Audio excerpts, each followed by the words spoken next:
Part 5, The Death of the Queen. Boudica survives the battle. But her cause is lost. Her army is destroyed, her kingdom is in ruins, and she has nowhere to go. The Romans will not show mercy. She knows that she will be captured, that she will be humiliated, that she will be paraded through the streets of Rome as a trophy. She refuses to accept that fate. According to the historian Tacitus, she poisons herself. She dies by her own hand, rather than surrender to the Romans. Another account says that she fell ill after the battle and died of a disease. But the legend is that she chose to die rather than be captured. She is buried in a secret grave, the location of which has been lost to history. Her daughters are said to have escaped to the north, where they vanished into the mists of legend. The rebellion is over. The Romans reassert their control over Britain. But the memory of Boudica endures. Her story is told by the Romans, who portrayed her as a cruel and savage leader, and by the Britons, who portrayed her as a hero of freedom. Part 6, The Legend. For centuries, Boudica was forgotten. Her story survived only in the writings of Roman historians, and it was seldom read. But in the 16th and 17th centuries, the legend began to resurface. The English antiquarians rediscovered the writings of Tacitus and Cassius Dio, and they were fascinated by the story of the warrior queen. In the 19th century, during the reign of Queen Victoria, Boudica became a symbol of British resistance to foreign oppression. She was depicted as a patriotic heroine, a queen who fought for freedom and justice. A great statue of Boudica was erected in London, near Westminster Bridge, showing the queen standing tall in her chariot, her daughters beside her, her spear raised in defiance. The statue is a monument to the memory of Boudica, and to the spirit of resistance that she represents. It is a reminder that even in the darkest moments, there is hope, and that even the most powerful empires can be challenged. Part 7, The Legacy. What can we learn from the story of Boudica? First, injustice can ignite a fire that cannot be extinguished. The Romans humiliated Boudica, and they underestimated the consequences. When people are pushed too far, they will fight back with everything they have. Second, courage is contagious. Boudica inspired her people to fight for their freedom. Her example gave them hope, and that hope gave them strength. Third, leadership is about more than military strength. Boudica was a leader because she embodied the hopes and aspirations of her people. She spoke to them of their pride, their honor, and their freedom. She gave them a cause to believe in. Fourth, history is written by the victors, but it is not defined by them. The Romans wrote the history of Boudica, and they portrayed her as a cruel and savage leader. But her story has survived, and it has been interpreted in many different ways. The truth of Boudica is not fixed, it is contested, shaped by the values of the people who tell it. And finally, the past is not a foreign country. Boudica lived nearly 2,000 years ago, in a world that was very different from our own. But her struggles and triumphs are still relevant today. She fought for freedom, she resisted oppression, and she refused to be silenced. She was a feminist before the word existed, a trailblazer who paved the way for generations of women to come. Part 8, The Dream. Now, as you drift off to sleep, think about Boudica.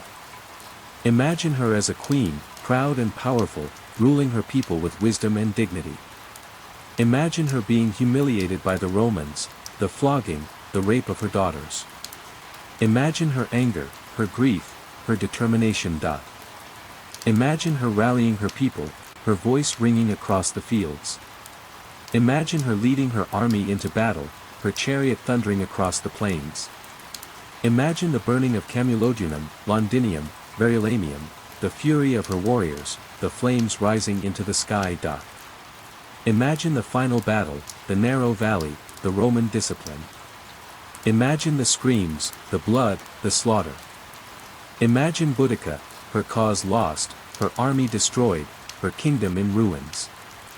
And then imagine her death, the poison, the silence, the secret grave. Imagine her spirit, her memory, living on through the ages. Boudica is gone, but she is not forgotten. She lives on in the stories we tell, in the statues we build, in the spirit of resistance that she represents. She is a reminder that even the most powerful empires can be challenged, and that even the most humiliated people can fight back. Part 9, The Final Reflection. So tonight, as you lie in your warm bed, in your safe home, surrounded by the people you love, think about Boudica. Think about her courage, her intelligence, her resilience.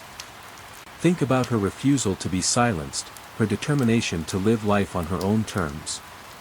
And let her story inspire you to be brave, to be bold, and to never give up. Boudica lived in a world of mist and mystery, of ancient forests and Roman roads, of a warrior queen who rose from defeat to challenge the greatest empire the world had ever known. She faced challenges that we can barely imagine. But she refused to be defeated. She fought, she led, she ruled, and she won. And her story, like the woman herself, will never be forgotten. Sleep well. Sleep deeply. And may your dreams be filled with the sound of chariots, the sight of burning cities, and the spirit of a queen who would not die. Good night. Alright, let's sleep. Pull the blankets up to your chin. Fluff your pillow. Turn off your phone and let the darkness settle around you like a soft, warm cloak. Tonight, we're going to travel back in time to a world of mist and mystery, of ancient forests and Roman roads, of a warrior queen who rose from defeat to challenge the greatest empire the world had ever known. We're going to a land of fierce tribes and sacred groves, of chariots and swords, of a woman who refused to bow to anyone, not to kings, not to emperors, not to the forces of history itself. Her name was Boudica.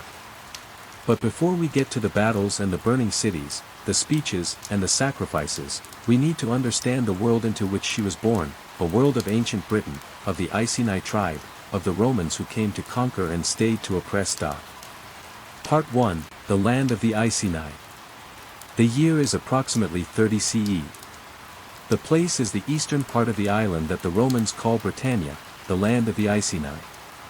It is a land of rolling hills and dense forests, of marshes and rivers, of a people who have lived here for centuries, farming the land, trading with their neighbors, and worshipping the gods of the ancient world. The Iceni are one of the most powerful tribes in Britain. They control a large territory in what is now Norfolk and Suffolk, and they are known for their fierce warriors and their skilled metalworkers. They make beautiful jewelry, weapons, and chariots, and they are wealthy from trade. The king of the Iceni is Prasutagus. He is a powerful and respected ruler, a man who has managed to maintain the independence of his kingdom in the face of the Roman invasion. Prasutagus is a wise and pragmatic king. He knows that the Romans are powerful, and he has made a careful decision. He will accept the Roman conquest and rule as a client king, a king who acknowledges Roman authority but is allowed to rule his own people as long as he remains loyal to Rome. He has been a loyal ally to Rome for decades, even fighting alongside them on occasion. But Prasutagus has a secret. He has no sons. His only heirs are his daughters, a scandal in a world that expects a king to be succeeded by a son. Prasutagus loves his daughters, and he is determined to protect them. He writes a will, leaving his kingdom to his wife and daughters, and to the Roman emperor, as a sign of his loyalty. When Prasutagus dies around 60 CE, his will is ignored. The Romans treat the kingdom as conquered territory. They demand that the Iceni hand over their weapons. They seize the lands of the nobles. They demand repayment of loans that the Romans had made to Prasutagus. And then, they do something even worse. The Roman centurions, acting on the orders of the procurator Cassius Dio, publicly flog Boudica. They rape her 2 daughters. They do not know, they cannot know, what they have unleashed. Boudica does not weep. She does not beg. She does not break. In the presence of her people, she stands before the Roman officials and declares that the gods will avenge her. The gods, she says, will not tolerate such injustice. Part 2, The Revolt. Boudica's humiliation is the spark that ignites a rebellion. The Iceni have long resented Roman rule, the taxes, the arrogance, the disrespect. Now, they have a leader. Boudica is a woman of extraordinary presence. She is tall, with a fierce gaze and a voice that commands attention. She wears a tunic of bright colors and a great golden torque around her neck, a symbol of her status. Her hair is red, or perhaps blonde, streaming from beneath a bronze helmet. She carries a spear in her hand, and she rides a chariot, standing tall while her daughters sit beside her. She travels through the lands of the Iceni, rallying the warriors to her cause. She speaks to them of their pride, their honor, and their freedom. She speaks of the Romans who have humiliated her and her daughters, and she tells them that the gods demand retribution. The response is overwhelming. The Iceni rise in revolt, joined by their neighbors, the Trinovans. Together, they gather an army of perhaps 100,000 men, a vast force, one of the largest ever assembled in Britain. They are not a professional army, they are a people's army, farmers and craftsmen, merchants and priests, all of them united by a common cause. Boudica's army marches on Camulodunum, the Roman capital of Britain, a city of wealth and power. It is poorly defended, the Romans have underestimated the threat. The warriors of the Iceni and the Trinovans attack the city with fury. The inhabitants flee, but the army is waiting for them. The temple of the Emperor Claudius, the symbol of Roman rule, is burned to the ground. Everyone in the city is killed, Romans, Britons, soldiers, civilians. The city is razed. Part 3, The Burning of London. The Roman general Suetonius Paulinus, the governor of Britain, is far away in the north of the island, campaigning against the Druids in Anglesey. When he hears the news of the revolt, he marches south with his army. But he arrives too late to save Camulodunum. The city is already destroyed. Boudica's army, meanwhile, has moved on. They march on Londinium, the great trading city that the Romans have built on the banks of the Thames. It is a city of merchants, a center of Roman power in Britain. Suetonius reaches Londinium before the rebels. He assesses the situation, he has only a small army, and he is vastly outnumbered. He decides to abandon the city. He orders the civilians to leave, but many of them stay, hoping that the walls will protect them. When Boudica's army arrives, they find a city that is empty of Roman soldiers. But the civilians are still there. The rebels attack. They burn the city to the ground. Everyone who remains is killed, men, women, and children. The streets run with blood. The city is reduced to ashes. The rebels also sack the city of Verulamium. The pattern is the same, the city is destroyed, and everyone is killed. The rebellion has become a massacre. The fury of the Iceni is a force of nature, and it cannot be stopped. Part 4, The Final Battle. Suetonius Paulinus has been forced to retreat, gathering what forces he can. He has perhaps 10,000 men, a small force compared to the vast army of Boudica. But he is a skilled commander, and he has chosen his ground carefully. The battle takes place somewhere in the Midlands of Britain. The site has never been conclusively identified. But we can imagine it, a narrow valley, flanked by forests, with the Roman army positioned at the head of the valley. It is a perfect defensive position, a place where the Roman legionaries can use their discipline and their superior equipment to defend themselves. The rebel army is huge, but it is also undisciplined. It is a mob, not an army. The warriors are brave, but they are not soldiers. They have not been trained to fight in formation. They have no cavalry. They have no support weapons. They have only their courage and their numbers. Boudica rides among her troops, her daughters beside her. She delivers a speech that, years later, would be reconstructed by the Roman historian Tacitus. She speaks of her humiliation, of the rape of her daughters, of the oppression of her people. She speaks of the Romans as cowards who are only strong because they are protected by their armor. She tells her warriors that they will win or they will die. Suetonius also addresses his troops. He tells them that they are the finest soldiers in the world, and that they will not be defeated by a mob of barbarians. He tells them that they are fighting for honor, for Rome, and for their own survival. He gives them no choice, victory or death. The battle begins. The rebels surge forward, their chariots and their warriors screaming their war cries. The Romans hold their ground.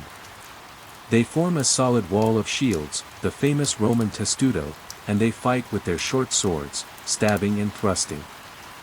The rebels are brave, but they are also outmatched. The Roman discipline is too strong. The rebel attack breaks against the Roman line like waves against a cliff. The Romans counterattack, and the rebel army begins to flee. The Roman cavalry pursues them, cutting them down. The battle is a massacre. The rebels lose perhaps 80,000 men, far more than the Romans lose. It is one of the most decisive victories in Roman history.